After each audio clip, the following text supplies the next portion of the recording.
भोंदू बाबा अशोक खरात याच्या विरोधात आज कोल्हापुरात धनगर समाजाच्या वतीनं जिल्हाधिकारी कार्यालयाबाहेर जोरदार निदर्शन करण्यात आली। घोषणाबाजी करत आंदोलकांनी खरातचा तीव्र निषेध नोंदवला।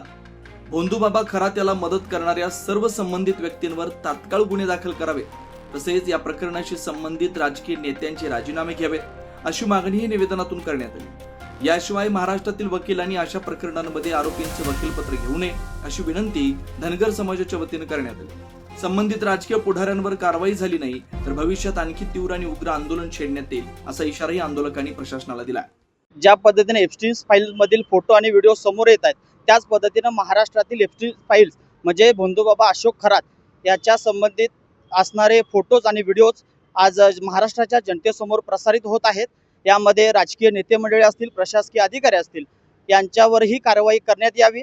नुसत्या राज्य महिला आयोगाच्या अध्यक्षांचा राजीनामा घेतला म्हणजे भोंदू बाबा प्रकरण संपलं असं होणार नाही।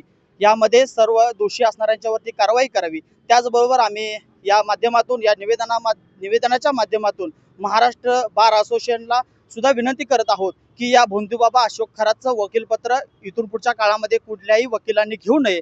त्याचबरोबर त्याला जास्तीत जास्त व कडक त्याच्यावरती कारवाई व्हावी, यासाठी सर्वांनी सहकार्य करावे अशी विनंती आज आम्ही सकल धनगर समाजाच्या वतीने निवेदनाच्या माध्यमातून माननीय जिल्हाधिकाऱ्यांना केलेली आहे। अशाच ताज्या अपडेटसाठी महासत्ता न्यूजला सबस्क्राईब करा।